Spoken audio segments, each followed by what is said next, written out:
اب پھر سے اس کی پی ٹی سی ایل پہ کال آ رہی ہے اور وہ گھبرائی اس کی طرف بڑھ رہی ہے اور سوچ میں ہے کہ یہ فون میں اٹھاؤں یا نہ اٹھاؤں۔ آدھی رات کو آپ کی پی ٹی سی ایل پہ کوئی کال آتی ہے اور کال والا آپ سے تقریباً 2-3 مہینے ہر رات بات کرتے ہیں، محبت بھری باتیں، اور اچانک وہ آپ کو کہتا ہے، جب آپ ان سے کہتی ہو کہ میں تم سے ملنا چاہتی ہوں، تو وہ آپ سے کہتا ہے میرا تو کوئی وجود ہی نہیں ہے، میں تو بس تمہارا ایک ہوائی دوست ہوں، ایک غیر مرئی مخلوق ہوں، میں تو جنات کے قبیلے سے تعلق رکھتا ہوں۔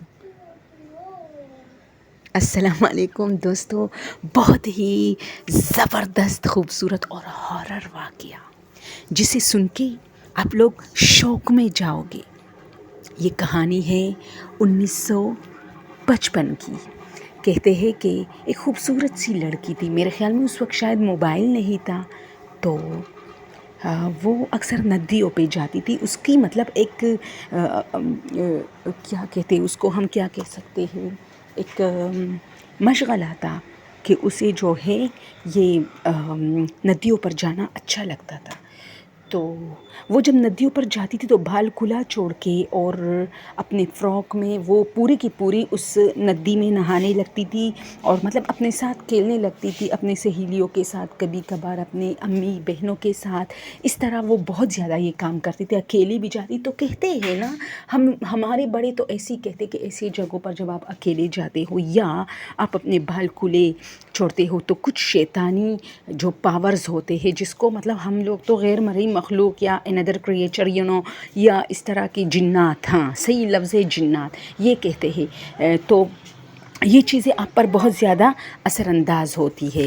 تو ایسی ایک خوبصورت سٹوری، بدصورت نہیں لیکن ہارر سٹوری آپ لوگ کے ساتھ شیئر کر رہی ہوں۔ یہ لڑکی، اس کا روٹین تھا، اور یہ لوگ جب بھی مطلب جاتے تھے نا ایسی جگہوں پر جہاں ندیاں، جہاں پہاڑ، جہاں بہت ساری چیزیں ہوتی تھی، تو اس کو مزہ آتا تھا کہ یہ اکیلے بھاگ کے گھومنے لگتی تھی، اور اس کی امی اس کو بہت روکتی تھی کہ تم اکیلے مطلب مت جاؤ اکیلے جگہوں پر، سنسان جگہوں پر، لیکن یہ بات نہیں مانتی تھی۔ تو یہ وجہ تھی۔ تو ایک رات اس کی گھر میں جو پی ٹی سی ایل تھا، جو اس کے کمرے میں پڑا تھا، اس پر رات کو کال آئی اور اس نے آنکھیں ملتے ہوئے وہ فون اٹھا لیا۔ تو یہ کہتی ہے، آگے سے اس کی آواز ہے ہیلو، تو وہاں سے آواز آتی ہے کہ کیسی ہو میری جان۔ تو یہ بات شروع کرتے کہ یہ کون ہے بھائی، لیکن اس کو تھوڑا بہت مزہ آ جاتا ہے نا، کہ جو مطلب آپ ایک ٹین ایج میں ہو اور کوئی لڑکا یا لڑکی ایک دوسرے سے بات کرتے ہیں تو ان کو ظاہر سی بات ہے اٹریکٹیو، ایک دوسرے کی طرف اٹریکشن بہت ہوتی ہے ایسے میں۔ تو یہ ان کو کہتی کہ آپ کون ہے، تو کہتے ہیں میں تو جو بھی ہوں، میں تمہیں بہت پسند کرتا ہوں۔ اور اسی طرح ان دونوں کا ایک روٹین مرحلہ شروع ہوتا ہے دوستو۔ اب ہر رات یہ 3 بجے اس لڑکی کی کال کی انتظار کرتی تھی۔ اچھا، یہ دل ہی دل میں سوچتی تھی کہ یہ بڑا خوبصورت ہوگا، ایسا ہوگا ویسا ہوگا، ہر کسی کی اس طرح ہی سوچ ہوتی ہے۔ ایک دن یہ ان سے کہتی ہے کہ میں تم سے ملنا چاہتی ہوں، تو وہ کہتا ہے کہ لیکن میں تو تم سے نہیں مل سکتا۔ تو یہ حیران ہو جاتی ہے اور یہ ان سے کہتی ہے کہ کیوں؟ تو مجھے تو وہ کہتے ہیں کہ تمہارے ماں باپ تمہیں ڈانٹے گے، تو کہتے ہیں نہیں، میں ندی پر آ جاؤں گا، تم بھی آ جاؤں گی، تم بھی آ جاؤ۔ تو وہ منع کرتا ہے، پھر کہتا ہے ٹھیک ہے آ جاؤ۔ تو یہ آ جاتی ہے، تو وہاں ایک لڑکا بیٹھا ہوتا ہے جو ان سے ملتا ہے، یہ سمجھتی ہے کہ یہ ہے وہ لڑکا، ان سے بات چیت ہوتی ہے، اور پھر دونوں میں گہری دوستی بھی چونکہ پہلے سے ہے تو اور بھی زیادہ ہو جاتی ہے۔ لڑکا بڑا ہینڈسم، بڑا خوبصورت تھا، لیکن لڑکی بھی بہت شوق و چنچل مزیدار سی، تو دونوں میں دوستی گہری تھی۔ تو اسی طرح اب ان دونوں کی بات، اچھا یہ ان سے بہت محبت کر، لڑکا اتنا تو ڈوبا ہے یا نہیں ہے، لیکن لڑکی محبت میں مری جا رہی ہے، کسی کے ساتھ بات نہیں کرتی، سارا دن اس لڑکے کی فون کا، رات کے ٹائم کا انتظار کرتی، یعنی دن میں یہ لڑکا اس کو فون نہیں کرتا، لیکن اس نے کبھی ان سے نہیں پوچھا کہ تم مجھے دن میں کیوں فون نہیں کرتے۔ اور تھوڑا سا یہ گھبراتی بھی ہے اپنی فیملی سے، تو اسی وجہ سے دن میں بھی یہ زیادہ مطلب اس چیز کے لیے پرجوش تو بہت ہوتی ہے، لیکن ڈر کی وجہ سے منع کرتی ہے، فون کا نہیں کہتی کہ مجھے دن میں کرو۔ تو ایک رات یہ ان سے اصرار کرتی کہ تم ابھی اور اسی وقت آ جاؤ اور مجھ سے ملو۔ تو اس کے منہ سے ایک بات نکلتی کہ میں تو تم سے نہیں مل سکتا۔ تو یہ کہتی ہے کیوں؟ تو وہ کہتا ہے کہ کیونکہ بھائی میں ایک جن ہوں، ایک ہوائی مخلوق ہوں، اور میں رات کو تمہارے گھر نہیں آ سکتا، کیونکہ جس طرح آپ لوگوں کے روٹینز ہوتے اس طرح ہماری بھی کچھ روٹین، کچھ رولز ریگولیشن ہے، تو میں آپ سے نہیں مل سکتا. یہ ڈر جاتی ہے اور سوچتے یہ میرے ساتھ مذاق کر رہے. کہتے اچھا اگر تم جن بھی ہو تو تمہارا کون سا کام ہے جو تم میرے ساتھ نہیں مل سکتی؟ اچھا اور فون تو کر سکتے ہو رات میں، تب تو تم فارغ ہو.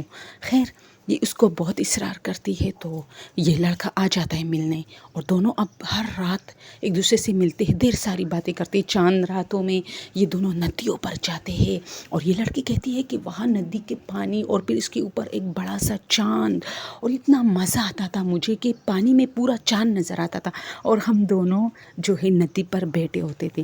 تو اچانک ایک رات ایسا ہوا کہ ایک بندہ یہ ایسی ندی پر اس کے ساتھ بیٹھی ہے، تو تھوڑی دیر کے لیے یہ اٹھ کے پانی پیتی ہے ندی سے، لیکن پیچھے سے اس کو ایک آواز آتی ہے جو کہ جانی پہچانی ہوتی ہے. تو یہ ڈر جاتی ہے نا کہ ان کے ماموں کی آواز تھی کہ تم رات کو یہاں کیا کر رہی ہو. تو یہ جب پیچھے دیکھتی ہے نا تو یہ کہتی ہے میں تو پکڑی گئی. تو یہ اس لڑکے کی طرف دیکھتے ہیں جو کہ وہاں نہیں تھا اب.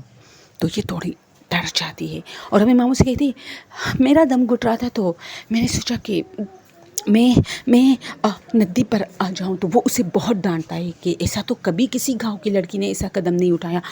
آدھی رات کو یار 3:30 بجے سے بھی تھوڑا اوپر ہوا تھا ٹائم، تم ندی پر کیا کر رہی ہو؟ تمہارا بہت غلط ہے. اور اس کو ہاتھ سے پکڑ کے اس کے گھر لے جاتا ہے، اور اس کے گھر والے بھی اٹھ جاتے. یہ تو چپکے سے آئی تھی لیکن وہ بندہ باقاعدہ نوک کر کے آ جاتا ہے. انہیں کہتے ہیں اپنی بیٹی کو سنبھالو، یہ کیا کر رہی؟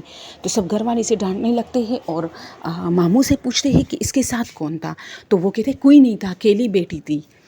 تو یہ تھوڑا ماموں کی طرف دیکھتے اور سوچتے کہ چلو ماموں نے عزت رکھ لی، کیا پتہ ماموں نے اس کو دیکھا تھا تو، اور کیا پتہ ماموں نے اسے نہیں دیکھا، وہ موقع پر جلدی مطلب فرار ہوا ہے، چھپ گیا ہے کہیں. خیر دونوں چیزیں اس کو پریشان نہیں کر رہی تھی، جو بھی تھا بس ماموں نے سنبھال لیا. تو اس کے گھر والے اسے ڈانٹتے ہیں اور کہتے ہیں کہ مطلب رات کو نہیں نکلو، یہ اچھا نہیں ہوتا. اور اس کی امی بھی اس کو کافی مطلب ڈانٹتے کہ میں تو تمہیں کہتی ہوں کہ یہ ندیوں والا چکر چھوڑو، یہ صحیح نہیں ہوتا لڑکی. خیر اب یہ اگلی رات پھر سے فون کا انتظار کرتے، فون آ جاتے تو یہ اپنے اس بوائے فرینڈ سے کہتی ہے کہ تم نے میرے ماموں کو دیکھا؟ تو اس نے کہا ہاں دیکھا تھا، تبھی تو چپ گیا تھا کیونکہ تمہارے لیے مسئلہ کھڑا ہو سکتا تھا. خیر یہ اس سے تھوڑی ناراض ہوتی کہ تم نے مجھے اکیلا چھوڑنا ہے، اگر فرض کرے ایسا موقع دوبارہ آ جائے تو کیا آپ مجھے چھوڑو گے؟ تو کہتے ہیں نہیں میری جان، میں کیوں تمہیں چھوڑوں گا، میں تو تم سے بہت محبت کرتا ہوں. اب کہانی تھوڑی بہت آگے کی طرف لے کے جاتے. پھر سے یہ ان سے کہتی کہ مجھ سے ملنے آؤ. تو وہ کہتا ہے کہ آ جاؤں؟ تو یہ کہتی کہ آ جاؤ. تو آ جاتا ہے وہ. اب وہ آ جاتا ہے، یہ سوئی ہے تو اس کے کمرے میں. تو یہ کہتے تم کیسے آئے؟ وہ کہتا ہے کھڑکی سے آیا ہوں. اس وقت اس کی آنکھیں تھوڑی سی غنودگی میں چلی گئی تھی. پھر اس کو یاد آتا ہے کہ ہاں میں نے تو اس کو فون پہ بولا کہ تم آ جاؤ. تو وہ کہتی کہ میں کافی تھک جاتی ہوں نا، تو اس لیے میں بھول جاتی ہوں کہ میں نے تم سے کیا کہا ہے. تو دونوں بیٹھ کے باتیں کرتی ہیں. تو جب یہ اس کی شرارت تھی کہ وہ اپنے جوتے اتار کے اپنے پاؤں پہ لا کے اس کے ساتھ بیٹھ جاتا ہے. ایک کرسی پر یہ بیٹھے، دوسری کرسی پر وہ بیٹھ کے اپنے پاؤں پہ لاتا ہے. اور جب اس کی نظر اس کے پاؤں پہ جاتی ہے تو یہ گھبرا کے چیخنے کے لیے جیسی اپنی منہ کھولتی ہے، اور وہ اس کے منہ پہ ایک بڑا سا ہاتھ، اتنا بڑا اور خوفناک ہاتھ جو اس نے کبھی فلموں میں بھی نہیں دیکھا تھا. اور یہ اسی وقت بے ہوش ہوتی ہے اور صبح ہو جاتی ہے. اور اس کی آنکھیں جب کھلتی ہے تو دیکھتے کمرے میں کچھ نہیں ہے لیکن روشن ہی روشن، کیونکہ دن کے 12 بج رہے ہیں اور یہ سوئی پڑی ہے. تو اس کی امی آ کے اس کو کافی ڈانٹتے کہ ہم تمہیں کتنی آوازیں دے رہے تھے، تم اٹھ ہی نہیں جا رہی تھی، ایسے ہی سوئی تھی. تو مجھے شک ہے کہ تم رات کو پھر سے ندی پر تو نہیں گئی. لیکن یہ ان لوگوں کو کوئی جواب نہیں دیتے اور جا کے ناشتے کے ٹیبل پہ بیٹھ جاتی ہے. اور یہ رونے لگتی ہے کیونکہ اس کے خواب ٹوٹ گئے. جس سے ان کو محبت ہوئی وہ کچھ اور ہے. اب اس کی سمجھ میں آیا کہ بھائی ماموں نے تو تبھی اس کو دیکھا نہیں تھا، تبھی تو وہ صرف رات کو ہی آتا ہے، رات کو ہی فون کرتا ہے، دن کا تو اس کو کام ہی نہیں ہے. اور اس نے تو خود کہا تھا کہ میں ایک جن ہوں، لیکن میں تو سمجھ رہی تھی کہ یہ مذاق ہے. تو یہ اس کے آنکھوں میں بڑے بڑے آنسو آ جاتے ہیں. تو چائے پیتے پیتے سوچتی ہے کہ مجھے تو محبت ہے ان سے، میں تو چھوڑنے والی نہیں ہوں. اب جو بھی ہے اس کو انسان بننا پڑے گا. یعنی یہ کافی مضبوط ہو جاتی ہے. اور ہاں یہ جو رات میں اس نے جو حرکت کی تھی فون پہ وہ یہی ان سے کہہ رہا تھا کہ ہمت ہے مجھ کو دیکھنے کی. تو یہ کہتے ہاں مجھے تو ہمت ہے تمہیں دیکھنے کی, کیونکہ یہ سب کچھ مذاق سمجھ رہی تھی دوستوں. اب یہ سال 1958 شروع ہوا, 58.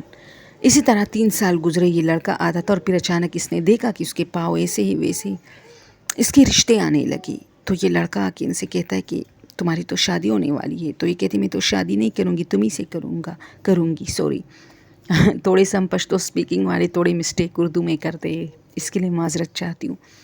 تو وہ کہتا ہے کہ چلو ایسا کرتے ہیں کہ میں تمہیں لے کے جاتا ہوں یہاں سے. تو یہ کہتی ہے کہ ٹھیک ہے. تو یہ اپنا کچھ ضروری سامان لے کے رات کا انتظار کرتے تاکہ اس کے ساتھ فرار ہو جائے. تو نہیں آیا یہ. اب یہ سوئی ہوئی اپنے بیڈ میں اور اپنا بیگ اپنے سرانے پہ تکیے کے نیچے رکھا ہے چھپا کے اور سوئی ہوئی ہے. اچانک یہ کہتی کہ مجھے فیل ہوا کہ کمرے میں کوئی ہے. میری آنکھیں کھلی تو ایک دراز قد چیز کھڑا ہے اور اس کی شکل اتنی گھناؤنی اور اتنی مکروہ اور اتنی بدصورت کہ وہ جو لڑکا مجھ سے ملنے آتا تھا بالکل اپوزٹ. اور یہ چیخنے لگتی اور وہ پھر آ کے اس کے قریب ہو جاتا ہے اور اس کے منہ پہ ہاتھ رکھ کے کہتے ہیں اب چلو گی میرے ساتھ, یہی میری حقیقت ہے.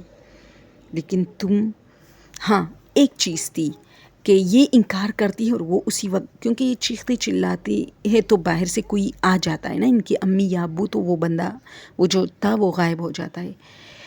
تو یہ کہتی ہے کہ اس دن سے اس کمرے میں سونا چھوڑ دیا, میں نے اپنی امی کے ساتھ سونے لگی. کسی کو کچھ بتا نہیں سکتی تھی کیونکہ اس میں آدھی غلطی میری تھی.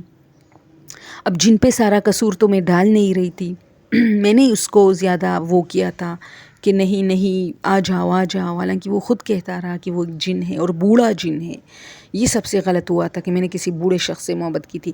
اچھا اب میں کافی پریشان ہوں اور شکر ہے کہ اس نے مجھے اپنی اصلی شکل میں ایک مولوی کے پاس چلی گئی. یہ لڑکی کہتی ہے یعنی اس وقت کا جو ان کا تھا, اگر یہ غیر مذہب ہے تو کوئی تانترک وانترک اس طرح, اور انہوں نے مجھے کچھ تعویذیں چیزیں دی اور کہا کہ یہ شکر کرو کہ جو جن تمہیں ملا تھا, جو تمہیں ورغلانے کی کوشش میں تھا, وہ کوئی اچھا تھا, بس ایز اے انٹرٹینمنٹ کے لیے وہ ایک انسان کا استعمال کر رہا تھا.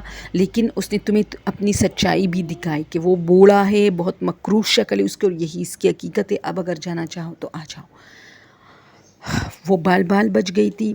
اور پھر یہ سٹوری آہستہ آہستہ اس کے پورے گھر والوں کو پتہ چلا. اس کے والد نے غصے سے وہ پون توڑا. ہاں ایک بات جو آج تک ہوتا ہے, وہ جو جن تھا وہ اس کو اب تنگ نہیں کرتا.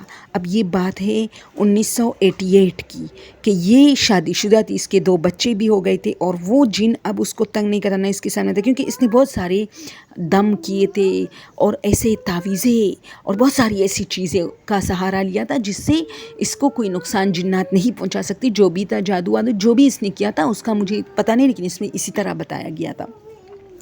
اس میں اس نے اپنے مذہب کے بارے میں کچھ نہیں بولا تھا, ٹھیک ہے. تو یہ ہوا کہ اس نے یہ کہا, مجھے کرسچن لگ رہی تھی یہ بعض جگہوں پہ, کہ اب جو ہے رات کو 3 بجے اس کو دوبارہ سے کال آنا شروع ہو گئی تھی. اور یہ رات کے 3 بجے ہوتے ہیں کہ کوئی کال آتی ہے اور یہ گھبراتی ہے. تو اس کا بچہ جب بھاگ کے وہ کال اٹھانے لگتا ہے تو یہ چیختی ہے مت اٹھاؤ, فون رکھو. یہ فون کی جو گھنٹی ہے یہ مجھے نہیں بھاتی, مجھے صحیح نہیں لگتی, زہر لگتی ہے. اور بس سین یہاں پر ختم ہو جاتا ہے.